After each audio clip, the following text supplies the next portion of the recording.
Sometimes the most broken souls recognize each other instantly. In the small frontier town of Millbrook, where dust and heartache seemed to settle on everything, a wounded bobcat and a lonely little girl were about to discover this truth.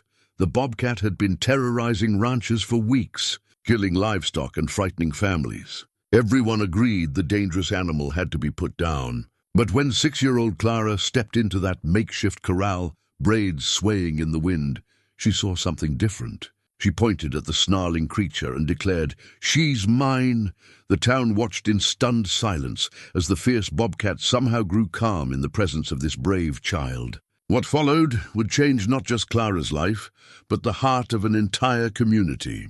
Sometimes protection comes from the most unexpected places, and sometimes family isn't born, it's chosen.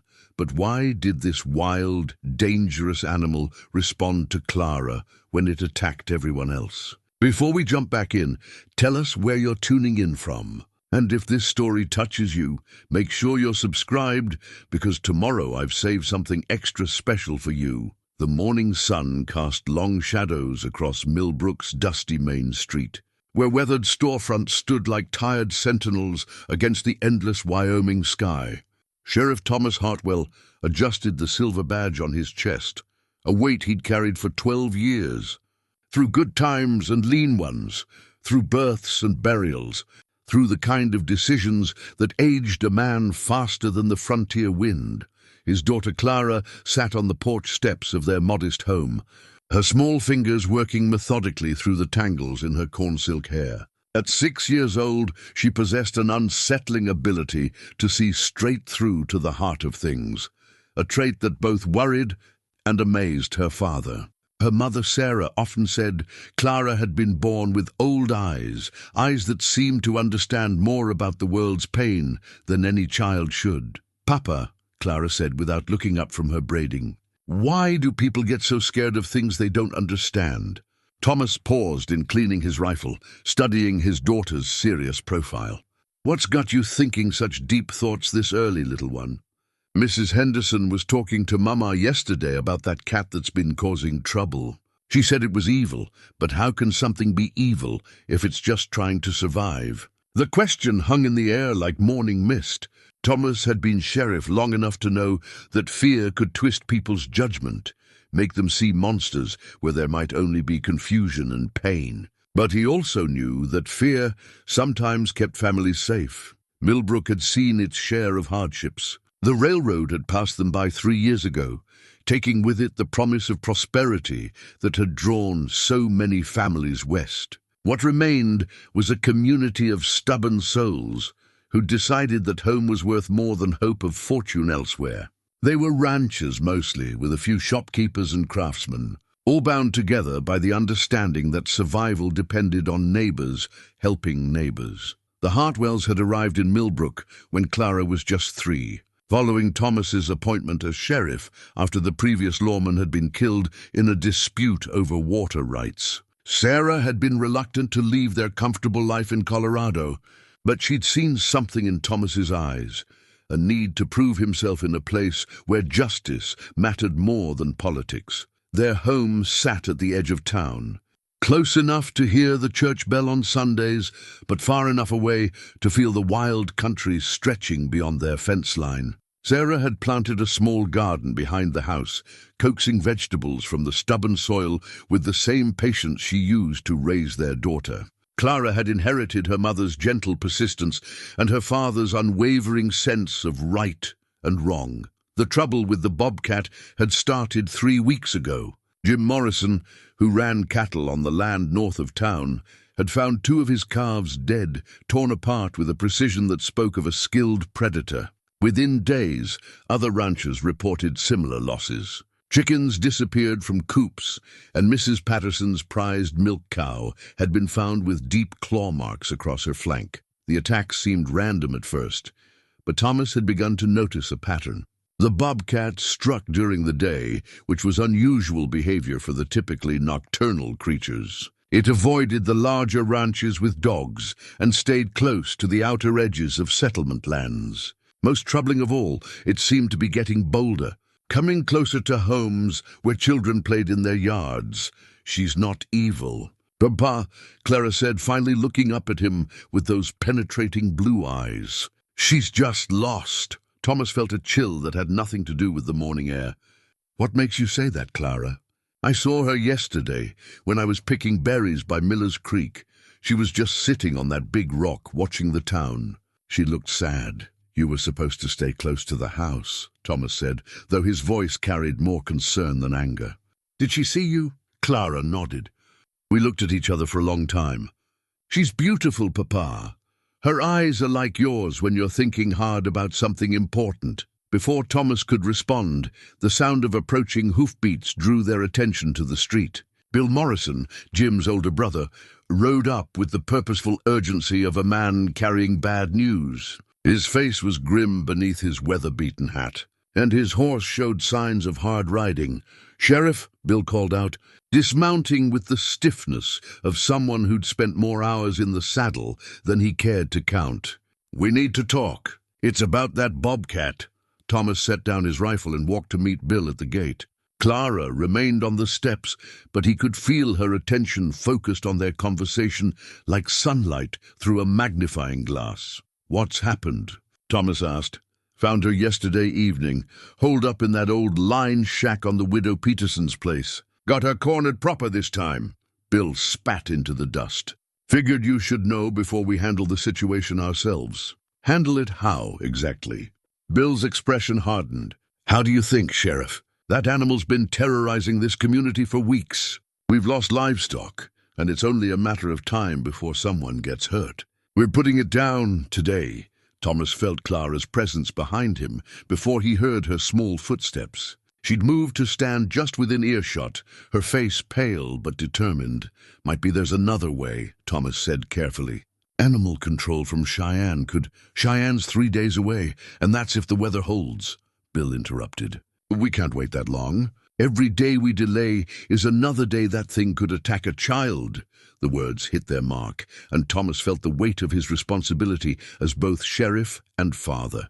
His job was to protect the community, but something about the situation nagged at him.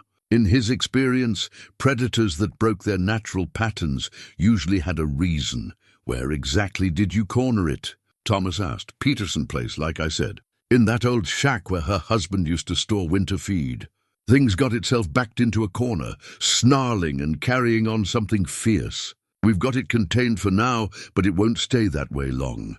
Clara stepped forward then, her small voice cutting through the morning air like a bell. "Can I see her first?" Both men turned to stare at her. Bill's face showed the kind of patient condescension adults often used with children who'd said something foolish. "Now, little miss," Bill said, "that's no place for a child. Wild animals are dangerous, especially when they're trapped and scared."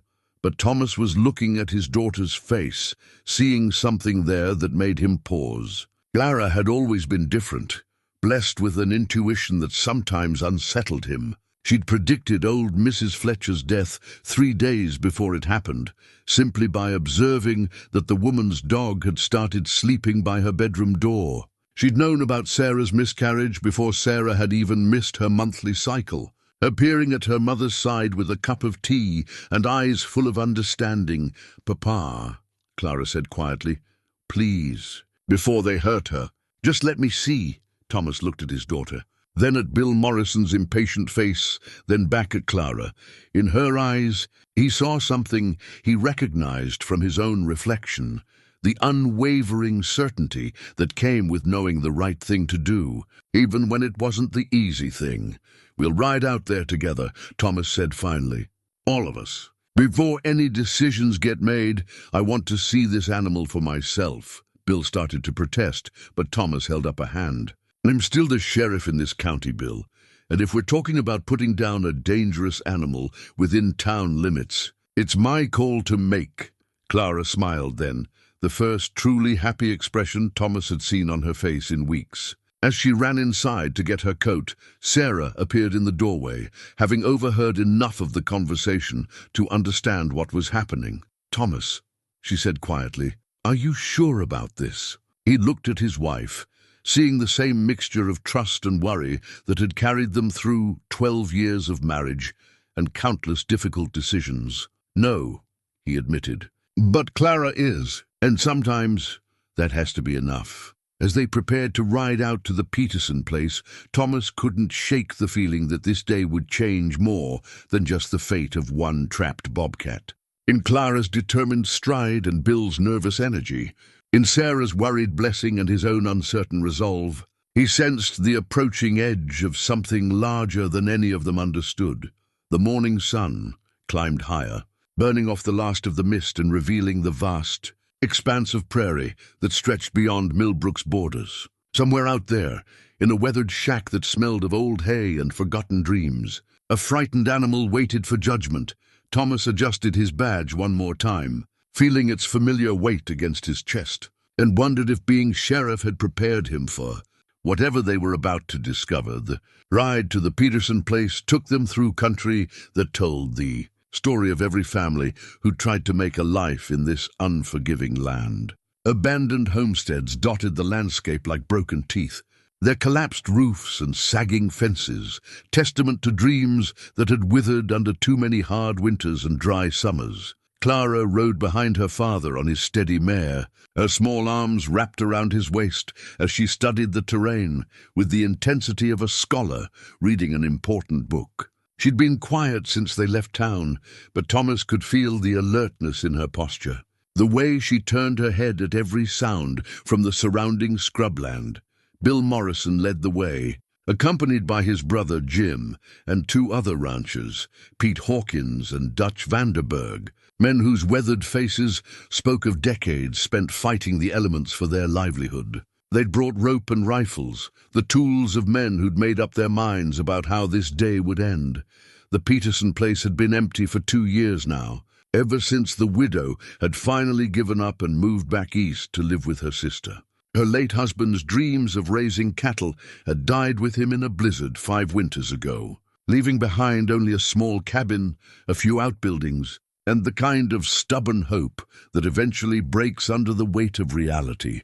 The old line shack sat about half a mile from the main cabin, a rough structure built from local timber and chinked with mud and grass. It had been designed to shelter cowboys during long winter watches, with thick walls and a single door that could be barred from the inside. Now it served as a prison for something that had never asked to be caged. "There," Bill said, pointing toward the shack as they crested a low hill. "Haven't heard a sound from it since yesterday, but the tracks leading in are fresh. Things in there all right." Thomas studied the building through squinted eyes, noting the way the morning shadows fell across its weathered walls. The door hung slightly ajar, and he could see scratches in the wood around the frame, deep gouges that spoke of desperation and strength. "How do you know it's still inside?" Thomas asked. "Posted Dutch here all night," Jim Morrison replied. "Only way out is through that door, and nothing's come through it." Clara shifted behind her father, her grip tightening around his waist. "She's scared," she whispered so quietly that only Thomas could hear. They dismounted about 50 yards from the shack, close enough to see clearly, but far enough to avoid startling whatever waited inside. The men checked their rifles with the methodical efficiency of people who'd done this kind of work before, while Clara stood beside her father's horse, her gaze fixed on the partly open door. "All right," Bill said, his voice taking on the tone of a man about to complete an unpleasant but necessary task. "Pete and Dutch, you position yourselves on either side. Jim, you stay back with the horses. Sheriff, you and the little miss might want to step back a ways." "Wait," Thomas said, raising a hand. Something about the situation bothered him, though he couldn't put his finger on exactly what. "Let me try something first." He walked slowly toward the shack, his boots crunching on the frost-dried grass. The building seemed to hold its breath as he approached, and he found himself moving with the careful deliberation of a man approaching a loaded gun. "Easy now," he called out in a voice he might use to calm a spooked horse. "Nobody here wants to hurt you. We just want to understand what's going on." A sound came from inside the shack, not quite a growl, but something deeper and more complex. It carried notes of warning and weariness, like a sentry who'd been standing guard too long. Clara appeared at his side before he could stop her, her small hand slipping into his larger one. She's not angry, Papa. She's protecting something. Clara, get back. But his daughter was already moving toward the door with a confidence that defied her 6 years. She walked as if she belonged here, as if this moment had been waiting for her all along. "Hello," she said to the darkness beyond the door. "My name is Clara. What's yours?" The silence that followed seemed to stretch across the entire prairie. Thomas felt every muscle in his body coil with tension, ready to snatch his daughter back if the slightest threat emerged from the shadows. Then, impossibly, the quality of the silence changed. The air itself seemed to soften, as if something large and dangerous had decided to set down its guard. Clara took another step forward, her hand extended palm up in the universal gesture of peaceful intent. "You don't have to be afraid. I know what it feels like to be alone, a movement in the darkness, subtle, careful."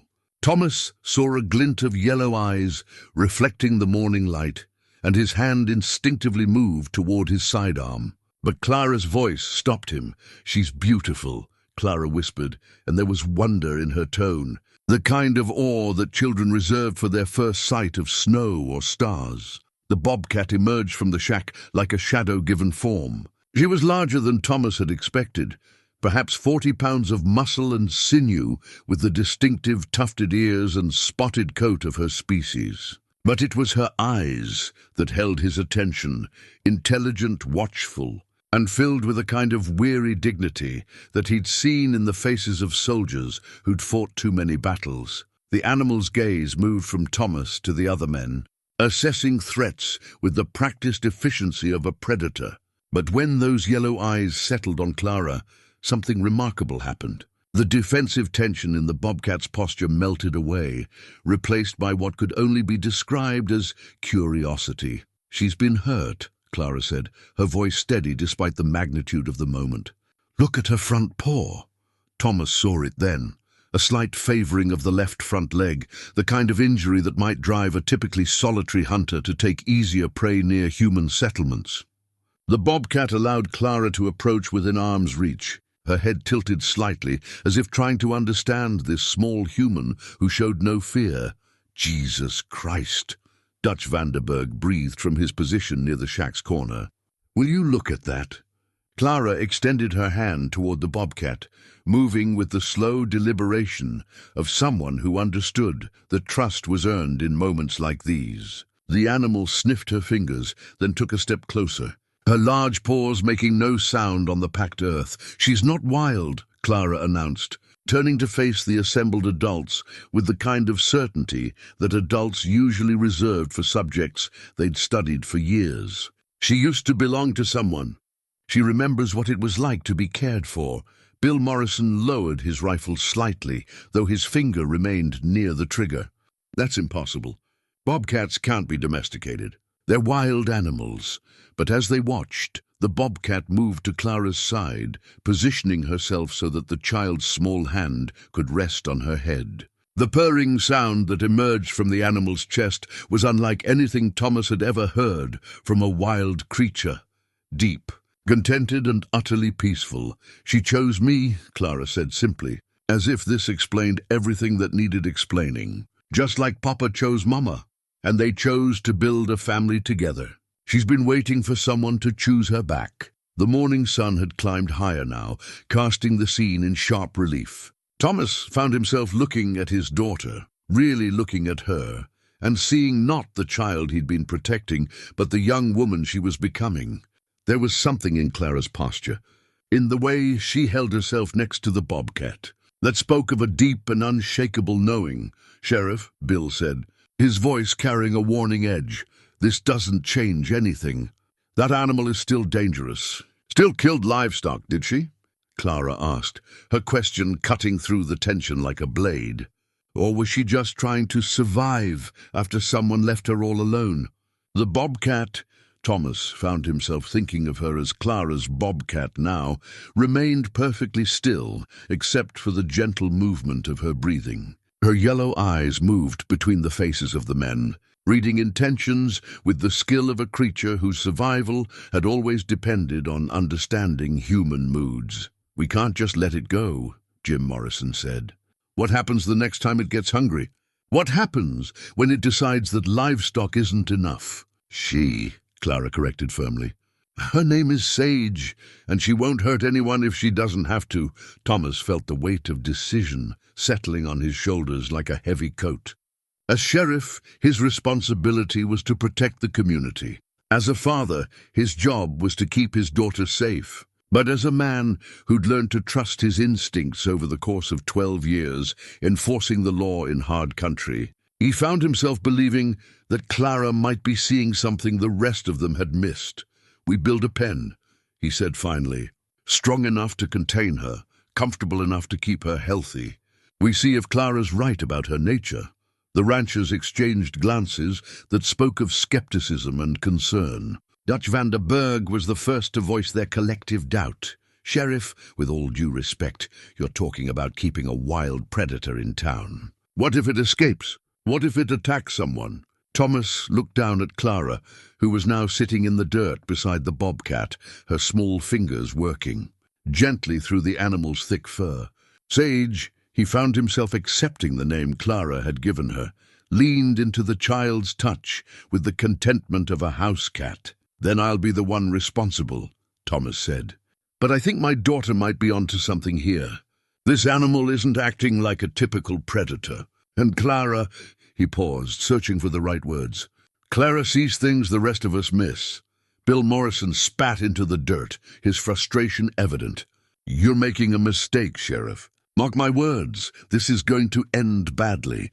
But as they prepared to build a makeshift transport for Sage, Thomas found himself wondering if the real mistake might be in not trusting the wisdom of a 6-year-old who'd just accomplished something that should have been impossible. In Clara's calm confidence and Sage's unlikely acceptance, he sensed the beginning of a story that would challenge everything he thought he knew about the nature of wildness and the meaning of family. The sun climbed higher, burning away the last of the morning mist, as they prepared to bring an unlikely new resident back to Millbrook. The temporary enclosure they built behind the sheriff's office was a testament to frontier ingenuity and desperate hope. Using lumber salvaged from the old Peterson place and reinforced with extra posts donated by the local mill, it measured 20 feet square and 8 feet high, large enough for Sage to move freely. Secure enough to ease the community's fears, Clara had insisted on helping with every nail and board, her small hands working alongside her father's weathered ones as they constructed what she proudly called Sage's New home. She'd brought her most treasured possession, a wooden doll carved by her grandfather before his death, and placed it carefully in one corner of the enclosure. She needs to know someone cares about her, Clara explained to her mother as they watched Sage explore her new surroundings. The bobcat moved with careful grace, sniffing each corner and testing the strength of the fence with gentle pressure from her uninjured paw. Sarah Hartwell stood with her arms crossed, worry etched in the lines around her eyes. She'd married a lawman, which meant she'd accepted that danger would always be a part of their lives. But she'd never imagined that danger might take the form of a wild predator living in their backyard.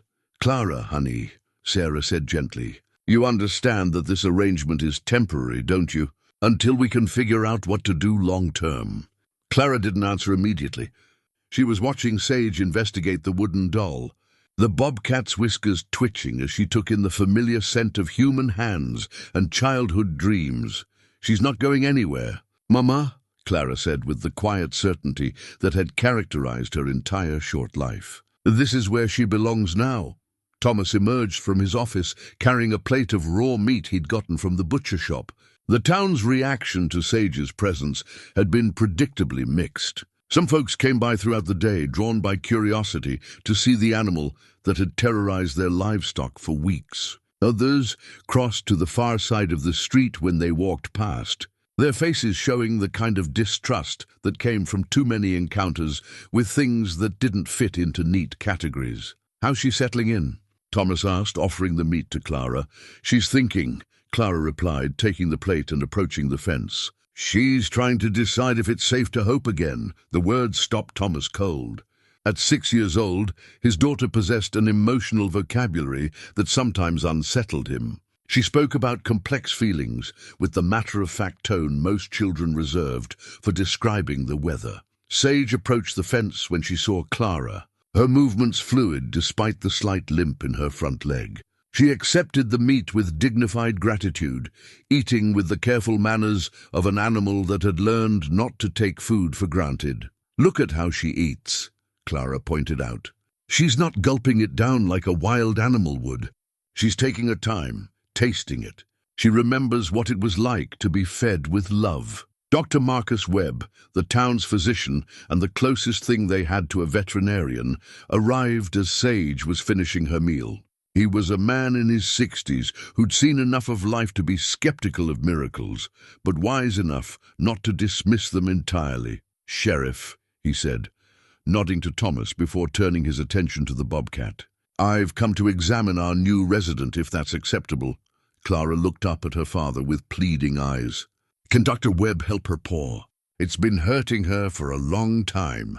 Thomas found himself marveling once again at his daughter's intuitive understanding of the animal's condition. "What do you think, Doc? Is it safe?" Dr. Webb studied Sage through the fence, taking in her relaxed posture and the way she remained calm, despite the presence of strangers. "I've treated my share of difficult patients over the years, but I'll admit this would be a first. The question is whether she'll allow it." Clara was already opening the gate to the enclosure, moving with the kind of confidence that made adults forget she was still a child. Sage looked up from her meal and approached Clara without hesitation, pressing her head against the girl's outstretched hand. "She trusts me," Clara said simply. "And I trust Dr. Webb. That's enough for her." What followed was perhaps the most unusual medical examination ever conducted in Millbrook's brief history. Sage allowed Dr. Webb to handle her injured paw with remarkable patience, only tensing slightly when he probed the swollen joint. "It's an old injury," Dr. Webb announced after several minutes of careful examination. "Probably got caught in a trap some months ago. The bone's healed, but not properly. She'll always have a slight limp, but with rest and proper care, the pain should diminish considerably.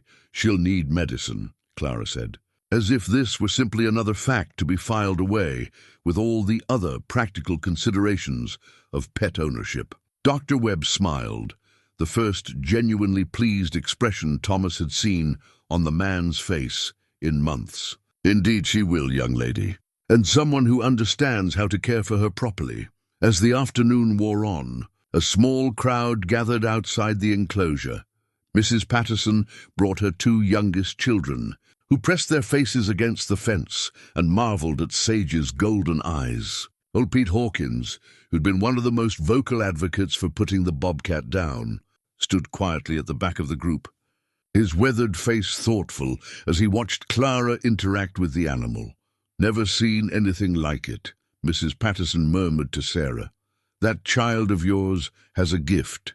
But not everyone was convinced. Bill Morrison appeared just before sunset, his face set in the hard lines of a man who'd made up his mind about something and didn't appreciate having his judgment questioned. "Sheriff," he said, his voice carrying enough authority to make the small crowd step back, "I've been talking with the other ranchers. We appreciate what you're trying to do here, but this situation is getting out of hand." Thomas felt Clara move closer to his side, her small hand finding his. Through the fence, Sage lifted her head from where she'd been resting, her yellow eyes focusing on Bill with the alertness of a predator assessing a potential threat.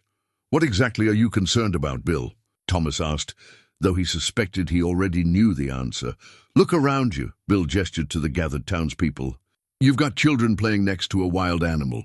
What happens when someone gets hurt? What happens when that thing decides it doesn't want to be caged anymore?" "She's not caged," Clara spoke up, her young voice carrying a strength that surprised everyone present.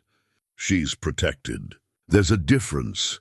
Bill's expression softened slightly when he looked at Clara, but his resolve remained firm. "Child, I know you mean well, but that's still a dangerous animal. It doesn't matter how gentle it seems right now. Wild things can't be trusted not to follow their nature. "What if their nature isn't what we think it is?" Clara asked. "What if we've been wrong about what makes something wild?" The question hung in the evening air like smoke from a dying fire. Thomas found himself looking at the faces around him, seeing the uncertainty that Clara's words had sparked. These were practical people who'd built their lives on understanding the difference between safe and dangerous, between civilized and wild. But as they watched, Sage rose from her resting spot and approached the fence where Clara stood. The bobcat pressed her face against the wooden slats, and Clara reached through to scratch behind her ears. The purring sound that resulted was audible to everyone present, a deep, contented rumble that spoke of peace rather than predation. "Tomorrow," Thomas said finally, "I'm calling the territorial authorities. We'll get an expert opinion on whether this arrangement can work long-term." Bill Morrison nodded, though his expression remained skeptical. "And if they say it's too dangerous?" Thomas looked down at Clara, who was still stroking Sage's fur through the fence. His daughter's face held the kind of serene certainty that he'd learned not to question, even when it challenged everything he thought he knew about the world. "Then we'll figure out another way," he said. "But something tells me this story isn't over yet." As the crowd dispersed and evening settled over Millbrook, Clara remained by the fence, humming a soft lullaby that seemed to soothe both herself and the remarkable animal who'd chosen to trust her with something precious and wild. The hand-carved whistle had belonged to Clara's grandfather, a gentleman who died when she was 4, but whose presence still seemed to linger in the small trinkets and treasures he'd left behind. Made from white oak and worn smooth by years of handling, it produced a clear, melodic tone that could carry across surprising distances.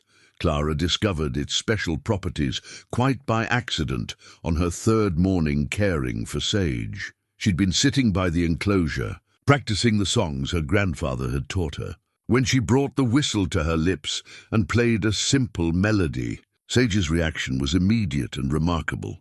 The bobcat's ears perked up, her head tilted, and she approached the fence with an expression that could only be described as recognition. "She knows that sound," Clara told her father excitedly.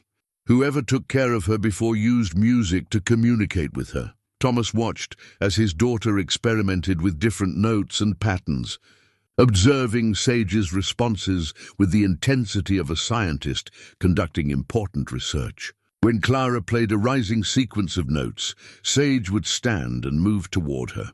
A falling sequence caused the bobcat to lie down and relax. 3 short, sharp notes brought Sage to immediate attention, as if she were awaiting instructions. "It's like she was trained," Thomas mused, though the implications of that observation troubled him more than he cared to admit.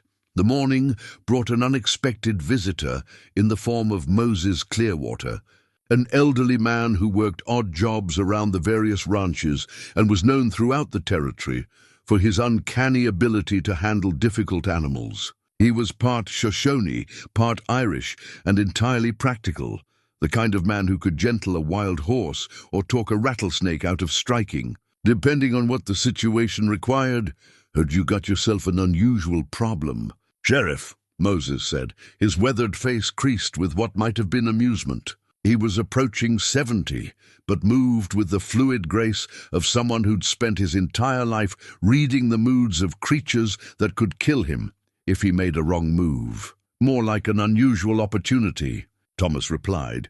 Though he wasn't entirely sure he believed his own words, Moses studied Sage through the fence, taking in details that escaped less experienced eyes. He noted the way she held her injured paw, the alertness of her posture, the careful way she observed him in return. "This cat's been handled," Moses announced after several minutes of mutual observation. "Handled a lot, and by someone who knew what they were doing." Clara looked up from where she'd been playing soft melodies on the whistle. "I told Papa she used to belong to someone. She remembers being loved." Moses nodded approvingly at Clara, recognizing a kindred spirit. "Smart girl. Animals don't forget kindness any more than they forget cruelty. Question is, what happened to the folks who cared for her?" The question hung heavy in the morning air. Thomas had been wondering the same thing, but he'd been reluctant to voice his concerns. If Sage had indeed been someone's pet, where were they?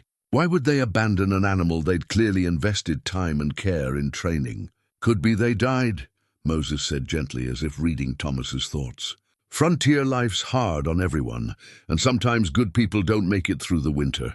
Could be this cat's been trying to find her way home to a place that doesn't exist anymore. Clara approached the fence and began playing a complex melody on the whistle, something her grandfather had taught her.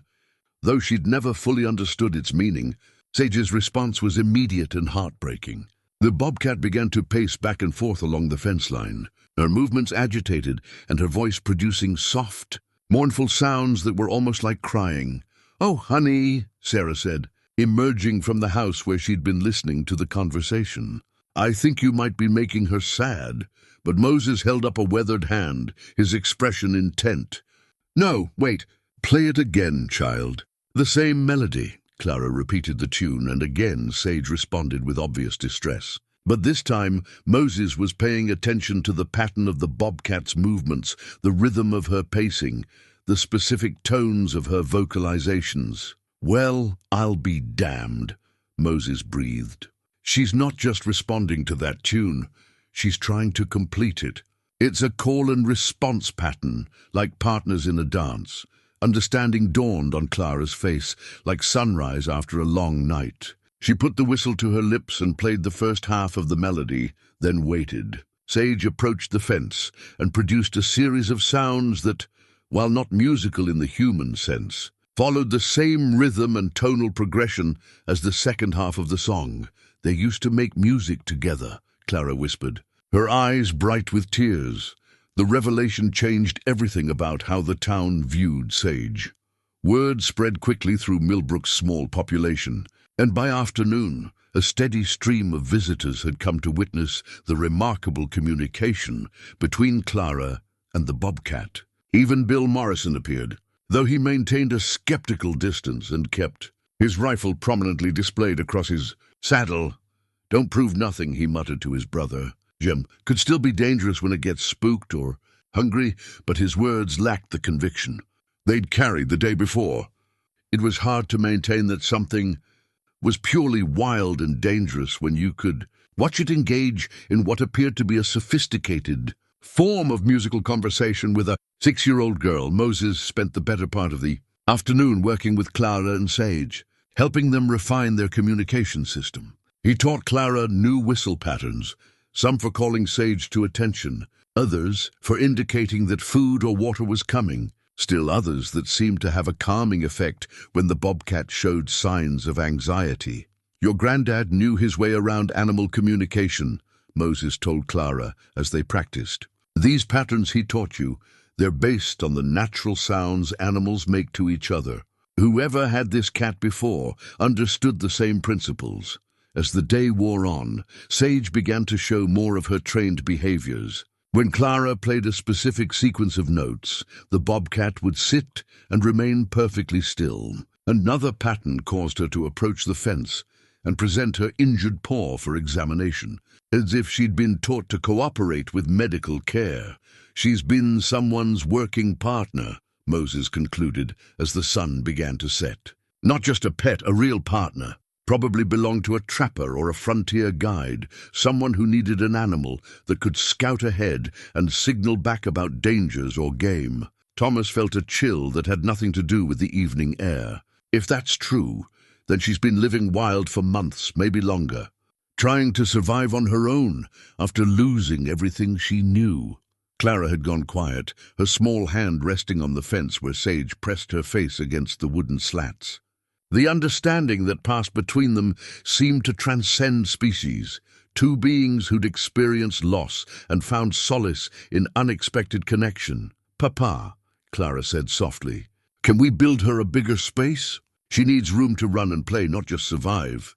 Thomas looked at his daughter, then at the bobcat, who'd somehow become the center of their world in just 3 days. The practical part of his mind catalogued all the reasons why expanding Sage's enclosure was a bad idea.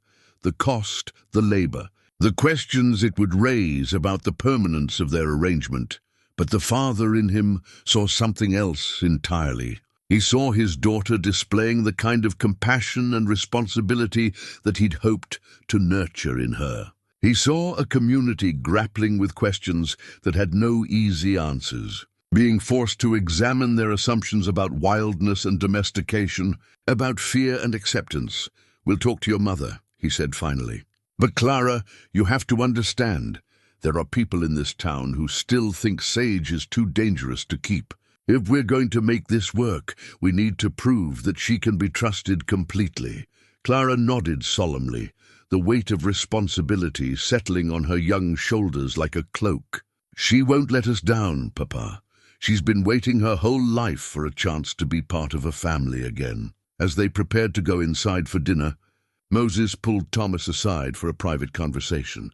"Sheriff," the older man said quietly, "there's something you should know. I've been asking around about missing animals, talking to folks who travel through the territory, regular-like. About 6 months ago, there was a trapper named Jakob Weber who worked the mountains north of here. German fellow, real quiet, kept to himself mostly." Thomas felt his stomach tighten. "What happened to him?" "Found dead in his cabin come spring, when the snows finally melted enough for someone to check on him. Natural causes looked like, probably his heart. But here's the thing that's been bothering me. His neighbors said he had a bobcat he'd raised from a kit. Trained it to help with his trap lines, scout for game, even warn him about dangerous animals in the area. And the bobcat." Moses's weathered face was grim in the gathering dusk. "Never found hide nor hair of it. Figured it had gone back to the wild or been killed by wolves. But if I had to guess, I'd say your Sage there has been trying to find her way home for the better part of 6 months, living off whatever she could catch and growing more desperate by the week." Thomas absorbed this information in silence, understanding now why Sage's attacks on livestock had seemed so random and desperate. She hadn't been hunting for sport or establishing territory. She'd been a lost soul trying to survive in a world that no longer made sense to her. "Does Clara need to know this?" Thomas asked. Moses considered the question carefully. "That child's got more wisdom than most adults I know. She's already figured out the important part, that this animal has been grieving. Whether she needs the details is up to you. But I suspect she'd handle the truth better than you might think." As they walked back toward the house, Thomas found himself looking at Clara with new understanding. She'd been drawn to Sage, not just because the bobcat was beautiful or exotic, but because she recognized something familiar in those yellow eyes, the look of someone who'd lost everything and was still hoping for a chance to love again.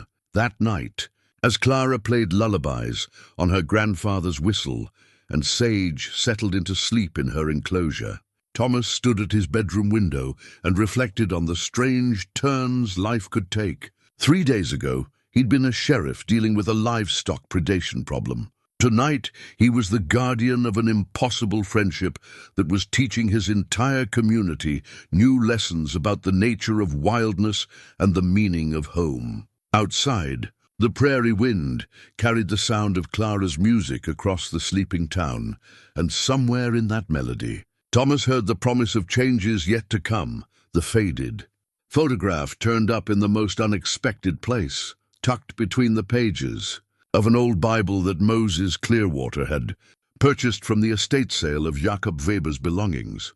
The image was water-stained and yellowed with age, but clear enough to stop Moses's heart when he recognized what he was seeing. A young girl, perhaps 8 or 9 years old, sat on the porch steps of a rough-hewn cabin.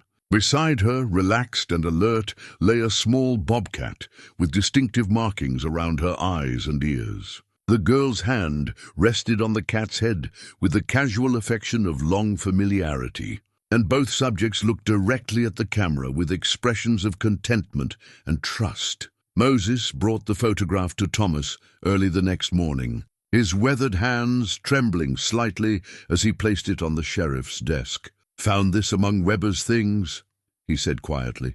"Think you and Clara need to see it." Thomas studied the image, his trained eye taking in details that painted a picture of a life cut tragically short. The cabin in the background matched descriptions he'd heard of Weber's homestead. The girl's clothing suggested the photograph was perhaps 10 years old, maybe more. But it was the bobcat that made his breath catch. The same golden eyes, the same distinctive ear tufts, the same calm intelligence that he saw in Sage every day. "This changes everything," Thomas murmured. Clara appeared in the doorway of the sheriff's office, drawn by some instinct that seemed to guide her to important moments. She approached the desk with the cautious curiosity of someone who sensed they were about to learn something significant. "What is it, Papa?" Thomas turned the photograph so Clara could see it clearly. Her reaction was immediate and profound. Her small face went pale, and her eyes filled with tears that seemed to come from some deep well of understanding. "That's Sage," she whispered. "But she was just a baby then. And that little girl," Moses said gently, "was probably Mr. Weber's daughter. The neighbors said he had family, but they all died in a fever outbreak some years back. This cat, your Sage, she's been alone for a very long time." Clara reached out to touch the photograph with one finger, tracing the outline of the young bobcat with infinite tenderness. "She remembers this," she said with quiet certainty. "She remembers being loved like this before." The revelation recontextualized everything they thought they knew about Sage's behavior. Her attacks on livestock hadn't been the actions of a wild predator establishing territory. They'd been the desperate acts of a grieving animal trying to survive in a world that had become hostile and unfamiliar. Her immediate acceptance of Clara made perfect sense now. She'd been waiting for someone who could love her the way that long-dead little girl had loved her. "We have to tell her," Clara said, looking up at her father with eyes that held wisdom far beyond her years. "She needs to know that we understand what she's lost." Thomas felt the familiar weight of responsibility settling on his shoulders. As sheriff, he'd delivered news of deaths and tragedies more times than he cared to count. But he'd never had to explain loss and grief to an animal who'd already endured more heartbreak than seemed possible. They walked together to Sage's enclosure, where the bobcat was resting in a patch of morning sunlight. She looked up at their approach, her yellow eyes bright with the kind of hopeful attention that had become her trademark greeting for Clara. Clara knelt beside the fence and pulled out her grandfather's whistle. But instead of the cheerful melodies they'd been practicing, she played something different, a slow, mournful tune that seemed to echo with the weight of all the world's sadness. Sage's reaction was immediate and heartbreaking. She rose from her resting spot and approached the fence, her movements suddenly heavy with what could only be described as grief. She pressed her face against the wooden slats and began to vocalize, not the angry snarling of a trapped predator, but the keening sound of an animal in deep mourning. "She knows," Clara said, tears streaming down her face. "She's been carrying this sadness all alone, and she knows we finally understand." For several minutes, girl and bobcat shared their grief across the barrier of the fence. Clara continued to play her mournful melody, while Sage responded with her own sounds of loss and longing. It was a conversation conducted in the universal language of sorrow, and Thomas found himself deeply moved by the raw emotion of it. When the musical dialogue finally ended, something had shifted in Sage's demeanor. The desperate edge that had characterized her movements was gone, replaced by a kind of peaceful acceptance. She settled beside the fence where Clara sat, and the two of them remained in comfortable silence as the morning sun climbed higher. "What now?" Thomas asked Moses, though he suspected he already knew the answer. "Now she can start healing properly," Moses replied. "She's been stuck in her grief, unable to move forward because nobody understood what she'd lost. Your daughter just gave her permission to let go of the past and start building something new." The change in Sage was remarkable and immediate. Over the following days, she began to display behaviors they'd never seen before: playfulness, curiosity about her surroundings, and a growing interest in the daily life of the town. She would watch children playing in the street with what appeared to be genuine enjoyment, and she'd learned to recognize the voices of regular visitors even before they came into view. Clara had begun spending every free moment with Sage. teaching her new whistle commands and learning to read the subtle changes in the bobcat's body language that indicated different moods and needs. Under Clara's patient guidance, Sage was becoming less of a wild animal and more of a genuine companion. But not everyone in Millbrook was pleased with these developments. Bill Morrison and several other ranchers had begun meeting privately, their conversations growing more heated as Sage's integration into town life became more complete. "It's getting out of hand," Bill complained to anyone who would listen. "That animal's getting too comfortable, too bold. Mark my words, it's only a matter of time before someone gets hurt." The tension came to a head on a Thursday morning when young Tommy Patterson, Mrs. Patterson's 5-year-old son, somehow managed to unlatch the gate to Sage's enclosure, while his mother was distracted by conversation with Sarah Hartwell. The boy had been fascinated by the bobcat for days, and his curiosity had finally overcome his caution. Thomas was in his office when he heard Sarah's scream from the backyard. He rushed outside to find Tommy sitting cross-legged in the middle of Sage's enclosure, giggling with delight as the bobcat sniffed his hair with gentle curiosity. Sage had positioned herself protectively between the child and the gate, but showed no signs of aggression or alarm.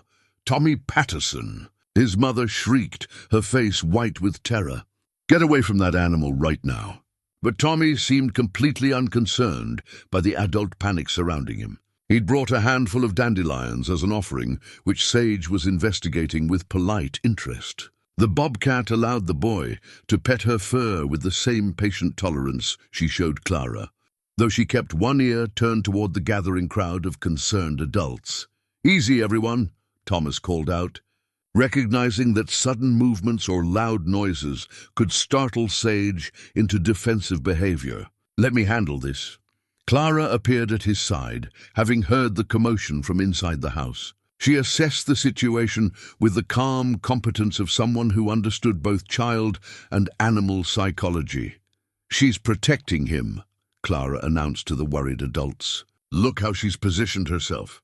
She knows he's just a baby, and she's making sure he's safe."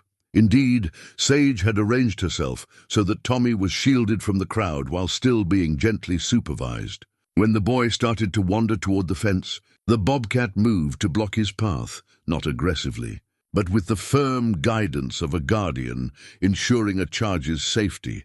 Clara entered the enclosure with slow, deliberate movements, her whistle at her lips. She played a soft, calming melody that seemed to ease the tension in both animal and child. Tommy looked up at her with the bright smile of someone who just had the adventure of a lifetime. "She's soft," he told Clara, with the matter-of-fact tone of a 5-year-old sharing important discoveries. "And she smells like sunshine." Under Clara's guidance, they coaxed Tommy safely out of the enclosure, though the boy seemed reluctant to end his visit with his new friend. Sage watched him go with what appeared to be genuine affection, her tail twitching with the same rhythm cats used to express contentment. But the incident had lasting consequences. Mrs. Patterson, despite her gratitude that her son was unharmed, joined the growing chorus of voices calling for Sage's removal from town. The story spread quickly, growing more dramatic with each retelling, until half of Millbrook believed that Tommy had narrowly escaped being mauled by a vicious predator. That evening, as Clara played goodnight songs on her whistle and Sage settled into her usual resting spot, Thomas stood at his window and contemplated the growing pressure to make a decision about the bobcat's future. The photograph Moses had found proved that Sage was capable of being a gentle, loving companion, but it also reminded him that the frontier was a place where good intentions didn't always protect people from tragedy. Outside, the prairie wind carried the sound of Clara's lullabies across the town, and in that music, Thomas heard both the promise of healing and the echo of all the losses that had brought them to this moment. The small leather medicine pouch had been overlooked among Jacob Weber's belongings until Moses was preparing to burn the last of the trapper's possessions. Something about its careful construction and the way it had been placed near Weber's bed made Moses pause and examine it more closely. Inside, wrapped in oiled cloth, were dried herbs and roots that he recognized from his grandmother's teachings, remedies for pain, infection, and the kind of deep healing that went beyond the physical. Moses brought the pouch to Clara on a morning when Sage's limp seemed more pronounced than usual. The bobcat had been favoring her injured paw more heavily since the incident with Tommy Patterson, as if the stress of unexpected visitors had aggravated her old injury. "Your friend's hurting," Moses observed, watching Sage move carefully around her enclosure. "These herbs might help, if you're willing to learn how to use them properly." Clara accepted the medicine pouch with the reverence of someone receiving a sacred trust. She opened it carefully, breathing in the complex scent of dried plants that carried the wisdom of generations. Each herb had been selected and prepared with care, wrapped individually and labeled in Jakob Weber's careful handwriting. "He made these for her," Clara said with quiet certainty. "He knew she might need them someday." Over the following days, Moses taught Clara the traditional ways of preparing the healing herbs. They brewed teas for Sage to drink, made poultices for her injured paw, and created aromatic smoking blends that seemed to ease her overall discomfort. Clara approached these lessons with the intense focus of a devoted student, understanding that she was learning skills that connected her not just to Sage's care, but to an ancient tradition of partnership between humans and animals. "Your grandfather would be proud," Moses told her as they worked together to prepare a particularly complex remedy. "He understood that healing comes as much from intention as from medicine." "You've got that same gift." Sage's improvement under Clara's care was remarkable. The bobcat's limp became less noticeable, her movements more fluid, and her overall demeanor brighter and more playful. She began to exhibit behaviors that suggested she was not just surviving, but thriving, grooming herself more carefully, exploring every corner of her expanded enclosure, and showing increasing interest in the world beyond the fence. Thomas found himself marveling at his daughter's transformation as well. Clara had always been mature for her age, but her dedication to Sage's care was teaching her lessons about responsibility, patience, and the kind of daily commitment that loving something required. She rose before dawn to check on Sage, spent her afternoons learning animal medicine from Moses, and fell asleep each night with her whistle in her hand, ready to play calming melodies if Sage seemed restless. "She's becoming quite the young healer," Dr. Webb observed during one of his regular visits to examine Sage's progress. "I've seen grown men with less dedication to their patients' welfare."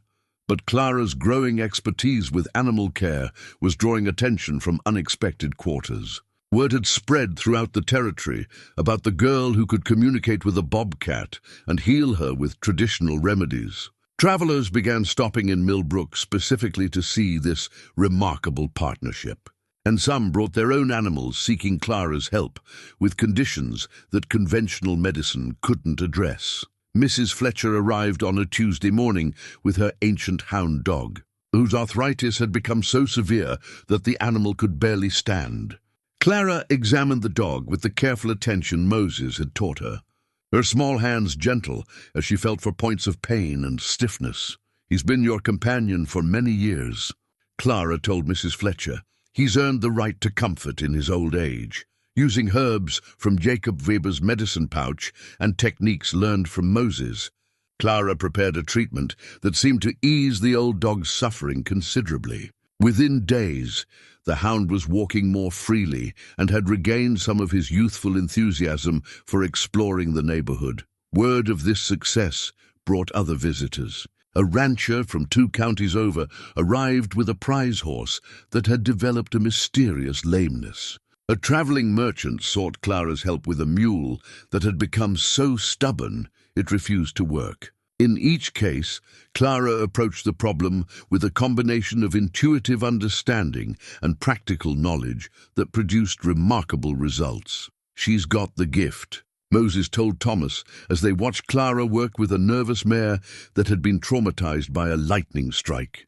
Not just with Sage, but with all animals. "It's rare to see it so strong in someone so young." Thomas felt a mixture of pride and concern as he observed his daughter's growing reputation. Clara's abilities were undeniable, but he worried about the pressure and expectations that came with being seen as someone special. He'd seen what happened to people who were elevated beyond normal human limitations.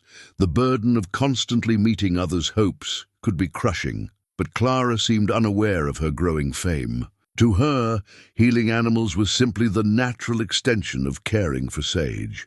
She approached each new challenge with the same patient attention she gave to the bobcat's daily needs, never seeming to consider that what she was doing might be unusual or remarkable. The real test of her abilities came when a crisis struck closer to home. A group of cattle rustlers had been operating throughout the territory, hitting remote ranches with increasing boldness. The thieves seemed to have inside knowledge of which properties would be most vulnerable and when their owners would be away from home. Sheriff departments from 3 counties had been trying to coordinate their efforts to catch the rustlers, but the criminals stayed one step ahead of every trap that was set. Thomas had been working long hours, gathering intelligence and planning strategy with his counterparts, but so far they had little to show for their efforts beyond a growing list of victimized ranchers.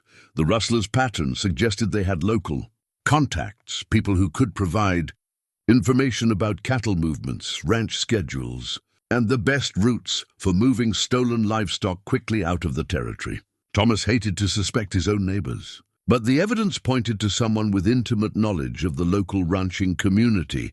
It was Sage who first detected the signs that trouble was coming to Millbrook. The bobcat had been increasingly restless over the past few days, pacing her enclosure and making soft vocalizations that Clara had never heard before. Her behavior suggested she was picking up sounds or scents that human senses couldn't detect. "She's trying to tell us something," Clara told her father as they watched Sage's agitated movements. "Something's making her nervous." Thomas had learned to trust Clara's interpretations of Sage's behavior, but he struggled to understand what the bobcat might be trying to communicate. Sage's wild instincts were still sharp, despite her domesticated nature, and she might be sensing threats that civilized humans would miss entirely. "What kind of something?" Thomas asked, though he suspected he might not like the answer. Clara studied Sage's posture and the pattern of her movements, reading the animal's body language with the fluency of someone who'd made animal communication her life's work. "Strangers," she said finally. "Strangers watching the town, learning things they shouldn't know. Sage can smell their intentions, and she doesn't like what she's sensing." That night, as Thomas made his evening rounds through Millbrook's quiet streets, he found himself paying closer attention to shadows and listening more carefully to sounds that didn't belong. Sage's warning might be nothing more than the natural alertness of a predator, but Thomas had been sheriff long enough to know that trouble often announced itself to those who knew how to listen. In her enclosure behind the sheriff's office, Sage continued her restless pacing, her yellow eyes scanning the darkness with the intensity of a sentinel, keeping watch over something precious and vulnerable. Clara sat beside the fence, her medicine pouch in her lap and her grandfather's whistle at her lips, playing soft melodies that seemed to ease the bobcat's anxiety while keeping her own senses alert to whatever dangers might be approaching their small sanctuary of healing and hope. The stolen cattle brand iron was discovered by pure accident, hidden beneath a loose floorboard in the back room of Henderson's general store. Clara had been there with her mother, helping to deliver herbs for Mrs. Henderson's rheumatism, when Sage's increasingly agitated behavior over the past week finally made sense in the most shocking way possible. Sarah had stepped out to speak with Mrs. Henderson about payment for the herbs, leaving Clara alone in the storeroom where medical supplies were kept. As she arranged the dried remedies on the appropriate shelves, Clara heard a sound that made her blood run cold, the distinctive pattern of whistles that she and Sage used for communication, but played by someone else. Following the sound, Clara discovered that one of the floorboards near the back wall was slightly raised. When she pressed on it, the board shifted, revealing a hidden compartment beneath. Inside, wrapped in oiled leather, was a collection of items that told a story of betrayal and corruption that reached to the heart of Millbrook's trusted community. The brand iron bore the mark of the Morrison Ranch, the same symbol that had been burned into several head of stolen cattle found scattered across the territory. But more damning were the detailed notes written in a hand that Clara recognized, documenting the schedules and routines of every ranch family within 50 miles of Millbrook. The handwriting belonged to Deputy Charles Henderson, Mrs. Henderson's son and Thomas's most trusted assistant in law enforcement. The notes contained information that only someone with access to Sheriff Department communications could have known: which ranches would be away from their properties, which routes the sheriff patrols would take, and which families were most vulnerable to attack. Clara's hands trembled as she examined the evidence, understanding instinctively that what she'd found would change everything about their quiet frontier community. The cattle rustling that had terrorized the territory for months wasn't the work of outside criminals. It was being orchestrated by someone they all trusted, someone who ate Sunday dinner with the families he was helping to rob. But the most chilling discovery was a detailed map of Millbrook itself, with specific notations about the sheriff's office, the locations of families with children, and a circled area around Sage's enclosure. Written in the margin in Charles Henderson's careful script were the words, "Animal must be eliminated before final operation." Too much attention from outsiders? The realization hit Clara like a physical blow.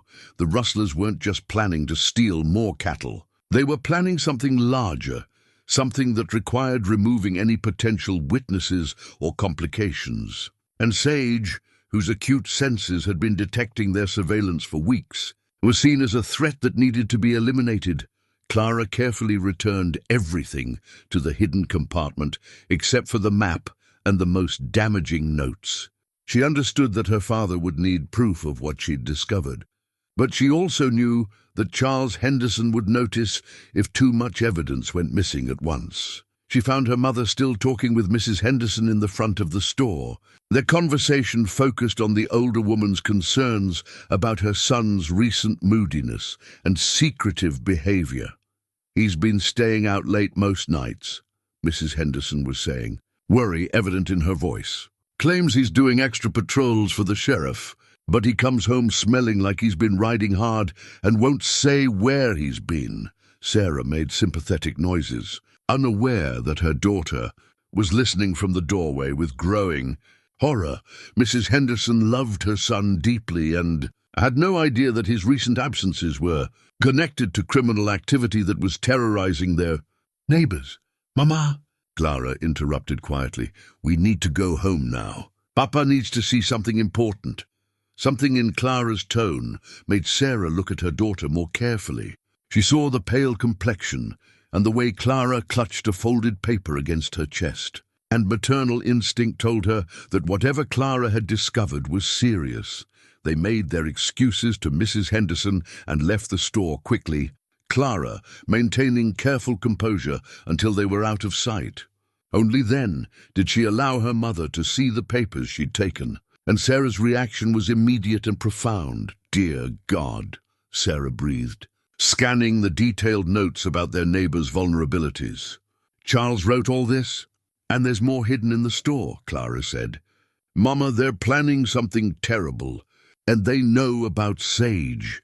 They think she's a problem they need to solve." Sarah's face hardened with the kind of protective fury that mothers reserved for threats to their children. "We need to find your father immediately." Thomas was at the Morrison Ranch, investigating reports of suspicious activity in the area. But they tracked him down through a network of neighbors and concerned citizens who'd noticed the increased tension in recent days. When Sarah and Clara arrived at the ranch, they found Thomas deep in conversation with Bill Morrison and several other ranchers who'd been comparing notes about the rustlers' methods. "Sheriff?" Sarah called out, her voice carrying the kind of urgency that made all conversation stop. "Clara's found something you need to see right away." Thomas approached them with the quick stride of a lawman who'd learned to recognize genuine crisis, and Clara handed him the papers with the solemnity of someone delivering evidence in a capital case.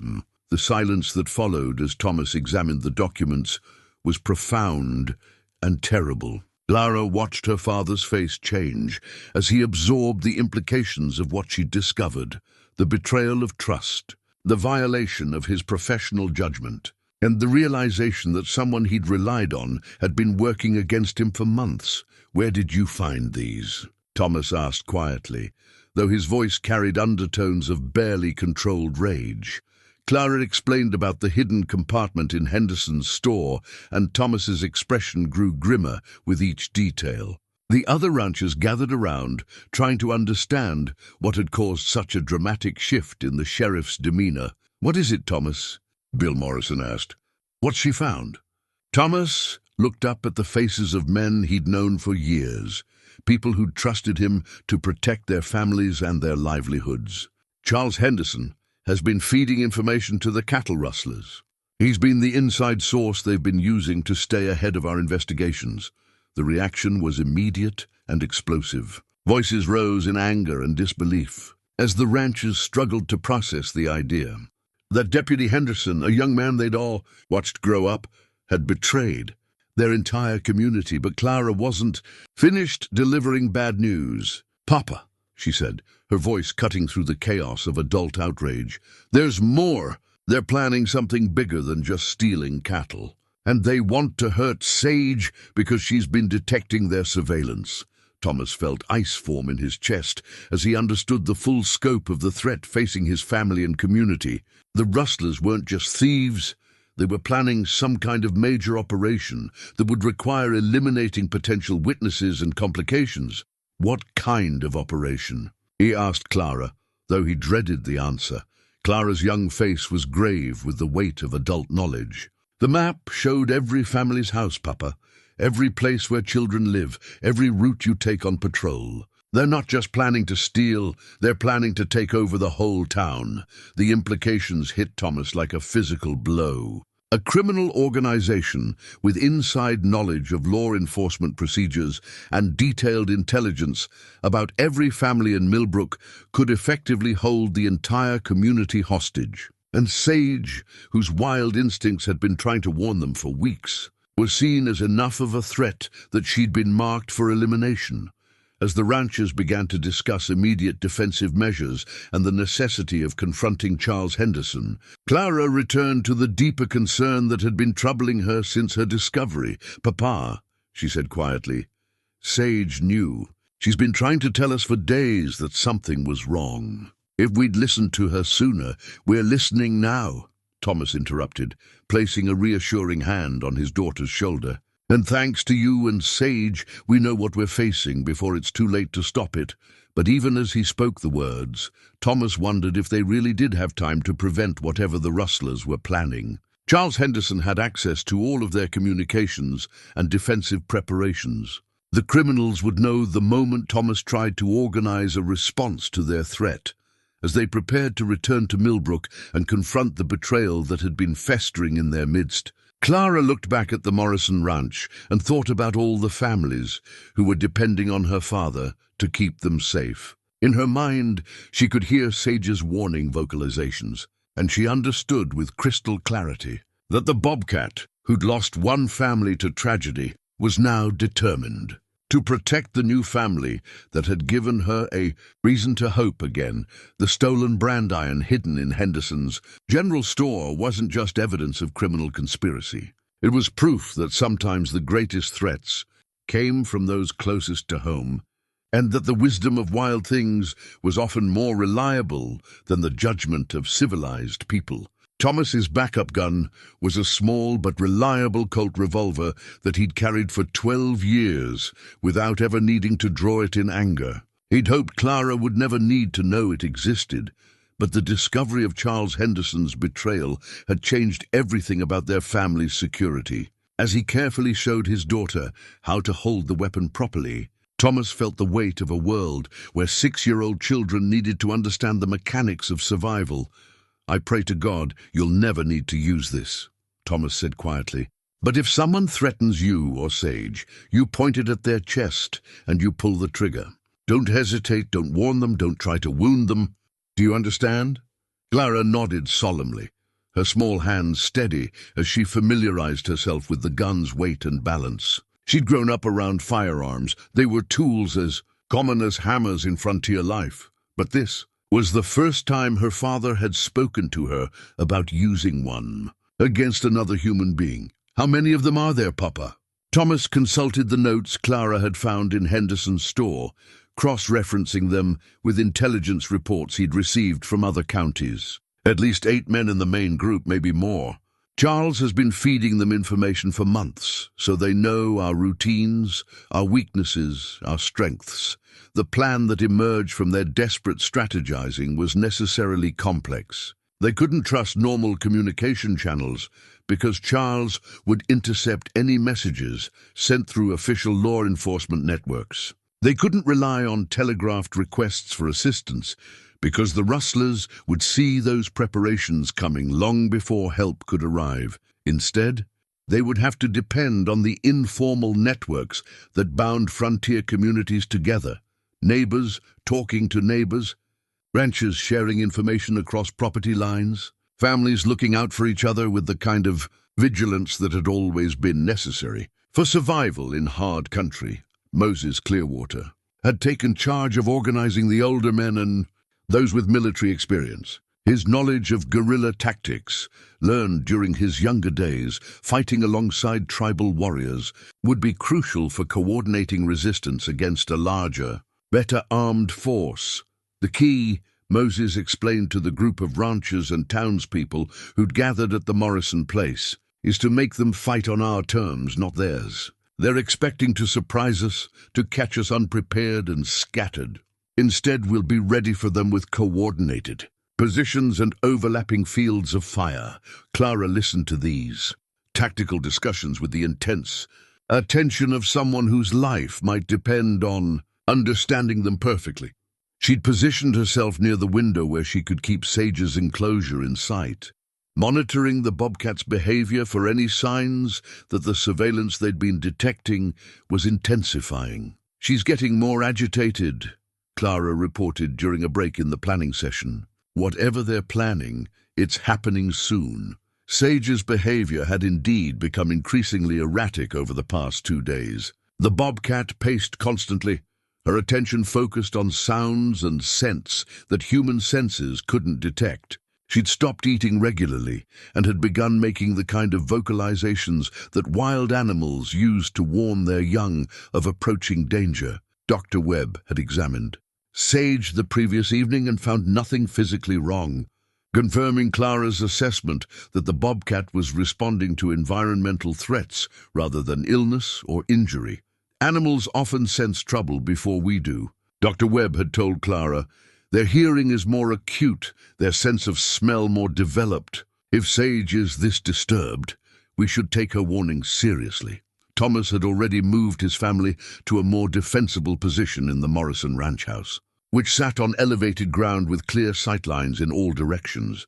Other families had made similar relocations, creating improvised fortifications that could provide mutual support if the rustlers' plan involved attacking multiple targets simultaneously. But the most difficult part of their preparations involved confronting Charles Henderson without alerting him to what they'd discovered. Thomas needed to maintain the pretense of normal operations while secretly organizing the community's defense, which meant continuing to work alongside a man who was actively plotting against everything Thomas had sworn to protect. "It's eating him alive," Sarah observed as they watched Thomas prepare for another day of maintaining his cover with Charles. Having to act normal around someone who's betrayed everything he believes in. Clara had been thinking about this problem from a different angle, approaching it with the kind of lateral reasoning that had always characterized her problem-solving style. "What if we use Charles's betrayal against him?" she suggested. "What if we let him think he's still fooling us, but we give him information that helps us instead of hurting us?" Thomas paused in cleaning his rifle to consider his daughter's suggestion. "What kind of information?" "False information about where people will be, what routes you're taking, which houses are empty. Make him think he's helping his friends plan their attack, but really he's helping us set a trap. The elegance of the plan was immediately apparent to everyone present. Instead of trying to prevent Charles from passing information to the rustlers, they would carefully control what information he received, leading the criminals into defensive positions that the community had prepared specifically for them. Moses nodded approvingly at Clara's strategic thinking. Smart girl, use their own methods against them. Make their inside information into a weakness instead of a strength. Over the next day, they implemented Clara's deception with careful precision. Thomas provided Charles with false intelligence about patrol schedules and family movements, while secretly positioning defenders in locations that would give them maximum advantage when the attack came. Clara's role in this preparation was both crucial and terrifying. Because Sage could detect the rustlers' surveillance activities, Clara had become the community's early warning system. She spent her days monitoring the bobcat's behavior, interpreting changes in Sage's alertness and agitation to determine when and from which direction the threat was approaching. They're close now, Clara told her father on the third evening of their preparations. Sage can smell them getting into position. Tonight or tomorrow, Papa. It's going to happen soon. Thomas felt the familiar pre-combat tension that had characterized his military service settling into his bones. He'd hoped that part of his life was behind him when he'd accepted the sheriff's position. But frontier justice sometimes required the same skills he'd learned as a soldier. Are you ready for this, Clara? He asked, seeing in his daughter's face the same calm determination that had carried him through his own first battle. Clara looked toward Sage's enclosure, where the bobcat was maintaining her vigilant watch over the approaches to their makeshift fortress.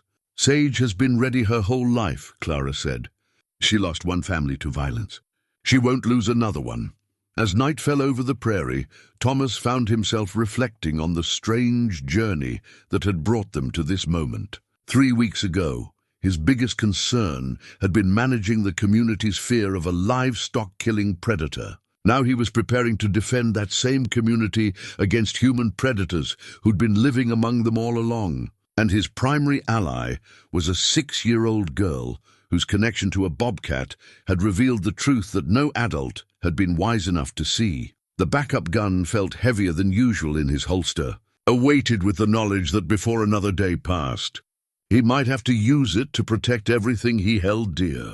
But as he watched Clara sitting beside Sage's enclosure, both girl and bobcat alert to dangers that only they could fully perceive, Thomas felt a deep confidence in their ability to meet whatever challenges were coming.